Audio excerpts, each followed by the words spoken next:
Although it is very early on in the offseason, there definitely are still moves this Rangers team will more than likely make, whether it is on the forward side of things or definitely, I'd imagine, on the defensive side of things. We're going to take a look at the possible lineup combinations that we could potentially see for this upcoming season, as well as kind of go in depth at each specific position and kind of take a look at which players could play where alongside who, and also which prospects could make a big impact on this team for this upcoming season, not just for in the future, but also right now, this upcoming season, who can make an impact. Let's get right into it here, starting off with the forward combinations that I think we could possibly see, and also pretty much the line combinations that I would like to see as well. Starting off here with line one of the forwards, Panarin, Trocheck, Lafreniere, one of the best offensive lines in all of hockey. That's staying together. They're set in stone. Then you have Kreider, Zibanejad, and Riley Smith, one of the newest additions there. He was traded for this offseason for a second and fifth round pick. 40, 50, 60 point kind of guy possibly. Definitely a solid kind of second line or third line right winger. A lot of good experience in the playoffs as well. And then for the third line there, I would go with rookie Brennan Othmann, Philip Hedl, and Capo Kakko. Could be a very nice kind of third line with some scoring and some good two-way game as well with a bit of physicality also. Then for the fourth line there, I would go with Will Cooley, Sam Carrick, and Jimmy Vesey to have some good energy there. Good two-way line, good defensively. Definitely brings some physicality as well, especially with guys like Will Cooley and Sam Carrick.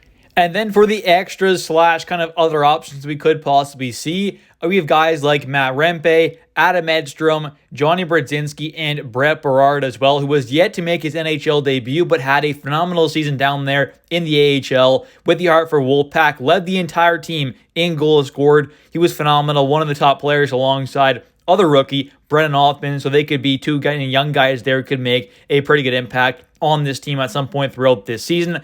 Not quite sure how many rookies this team truly wants to have in that forward lineup at once, so that kind of depends there as well. Do they want to have Othmann? Obviously, Will Cooley is still very young, a Matt Rempe type, an Adam Edstrom type, and a Brett Berard. I don't know if they're going to have all four of those kind of guys there, so we'll have to kind of wait and see what happens there, but definitely a lot of good young options who are available to play right now. We're going to be rookies / young guys who can make an impact on this team right away this upcoming season. For the defense, I think it's going to be somewhat similar to what we've seen in the past. Obviously, that top pair being Lindgren and Fox. I think that's probably going to stay the same there, although I wouldn't mind seeing a guy like Keandre Miller alongside Fox, or maybe another guy who we potentially add in. That wouldn't be a bad idea at all, but I'd imagine for right now, we're probably going to see Lindgren and Fox stay together. Then for the second D pair, I want to see Keandre Miller and Braden Schneider. I think they're two very good young defensemen who can play a decent two-way game. Schneider maybe has a little more offense than what we've seen so far at the NHL level, I think, in my opinion. So I wouldn't mind seeing them together, although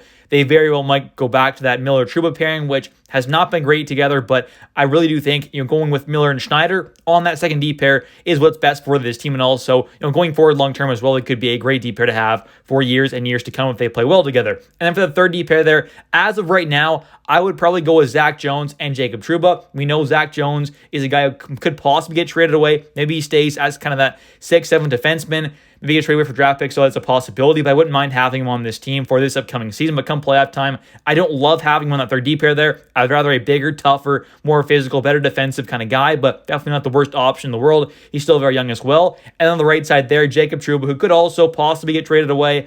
We'll have to wait and see what happens there. Maybe he gets bought out, maybe gets traded away. We'll have to wait and see, but as of right now, he's going to be on this team. But now for the kind of extras / other options we could possibly see, but I don't necessarily think is the most likely scenario. We have guys like Matthew Robertson, who is still only 23, still in his early 20s for the most part there. Former second-round pick back in the 2019 NHL draft. Has not yet made his NHL debut, but has been a solid kind of two-way defenseman, more of a kind of a defensive guy.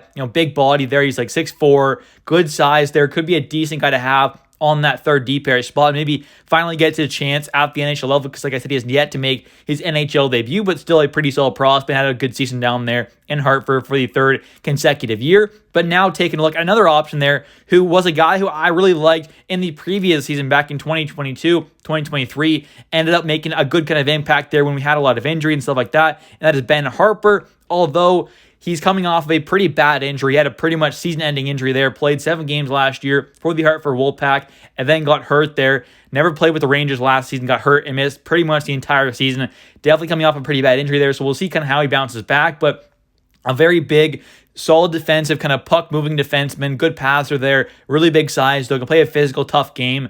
I would not mind seeing him as a kind of 6th, 7th defenseman, but I would probably rather go for a bit of an upgrade there, or at least Zach Jones as that kind of guy on that left-hand D-pair spot, which would not be a bad idea at all. And now taking a look here at the other kind of combinations and possibilities that we could potentially see for these lines. Starting off with the forwards there, line 1, it's locked in place there. It's not going to change, and that is Panarin, Trocheck, and Lafreniere. They were so good together, there is no reason at all to switch that up. Then for line 2 there, I would go with Kreider, Zibanejad, and then you have the option of going with Riley Smith or Brandon Othman, depending on kind of what happens there. If Kakko gets traded away, I would imagine we do have a guy like Riley Smith or Othman kind of as that second or third line right wing spot. So maybe you want to kind of have the younger guy alongside the other two guys there in Kreider and Zibanejad possibly, and have Riley Smith more of a depth scoring role, or have the young guy there stay on that kind of young line alongside maybe it's Cooley and Heel possibly. So there are definitely some good kind of combinations we could possibly see, but obviously going off right now, I would imagine for line 2, that right wing spot, the two options are possibly going to be Riley Smith or Brendan Othman. I don't see it being Kakko. I think he's going to be a third or fourth liner on this team, or possibly traded away.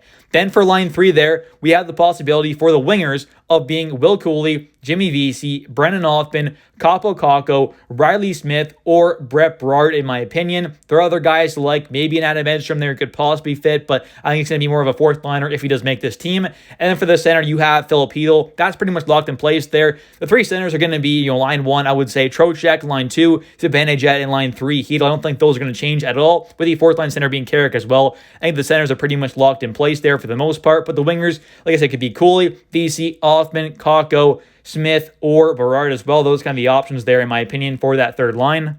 And for the fourth line wingers that we could possibly see, we have guys like Will Cooley, Jimmy Vesey, Matt Rempe, Adam Edstrom, Johnny Brodzinski, and Kaapo Kakko. Now, I don't really see a guy like Brett Berard or Brendan Othman kind of being a fourth liner. If they make the team, I think they're going to be in a third or second line role. More than likely just a third line role for a guy like Brett Berard, because he doesn't really play much on the right side, whereas a guy like Othman, because he can play on the right or left, he could obviously be that kind of second liner alongside guys like Kreider and Zibanejad, who definitely could have a pretty good kind of fit there possibly, but I don't see either of those guys being fourth liners. I think their development is too important right now to put them on that fourth line. They better be either second or third liners on this Rangers team in the NHL, or possibly just go down to the AHL and continue to be great top 6/top line caliber forwards down there to continue to develop their game, because they definitely have a fairly high ceiling and definitely wouldn't be able to develop at the fullest kind of potential if they were stuck on that fourth line. And now for the defensive side of things there, the D pairs, I think it's pretty much locked in place for the top one.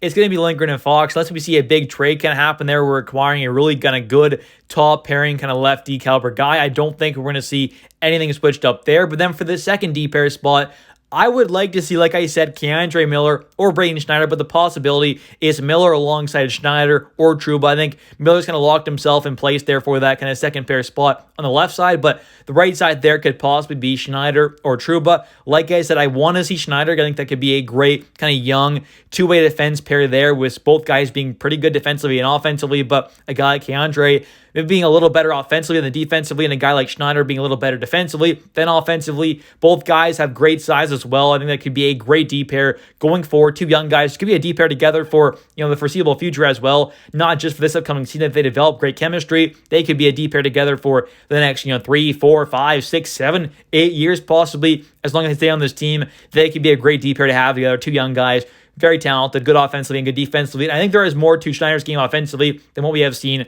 as well. And for the third D pair spot, as of right now, it is more than likely going to be Zach Jones playing alongside either Jacob Trouba or Braden Schneider. I would like to see him play alongside Jacob Trouba there for that third D pair spot to be Jones and Trouba if it stays the same the roster right now. But like I said, we could possibly see a trade away for a guy like Zach Jones or possibly Jacob Trouba as well. Open a bit more cap space there, be able to go out there and either trade or sign a better defenseman possibly. So we'll have to wait and see kind of what happens, but as of right now, these are kind of the lines I would like to / think we're probably going to see. A lot of different combinations we could potentially see depending on what happens with some young guys, like Adam Edstrom, Brett Berard, Brendan Othman, Matt Rempe. Is he on that fourth line consistently to start the year possibly? So a lot of different combinations we could see. Kakko could also get traded. There's a lot of different kind of moves we could possibly see. We are still very early in the offseason. I guarantee we're going to see at least one or two more kind of NHLers added, but how good are they and how big of an impact can they have at the NHL level? That's kind of the question, and the goaltending situation is locked in place there with Jonathan Quick being the backup to Igor Shesterkin, who is a top tier, one of the best goalies in the entire NHL, definitely the best come playoff time. But anyways, let me know in the comment section down below your thoughts on these kind of line combinations here. Do you like them? Do you hate them? What would you want to see? And also, the third stringer is more than likely going to be Dylan Garand. Thanks for watching. Remember to comment down below your thoughts. Also, don't forget to hit that like button and subscribe for daily New York Rangers content. Thanks for watching. I'll catch you next one. See ya.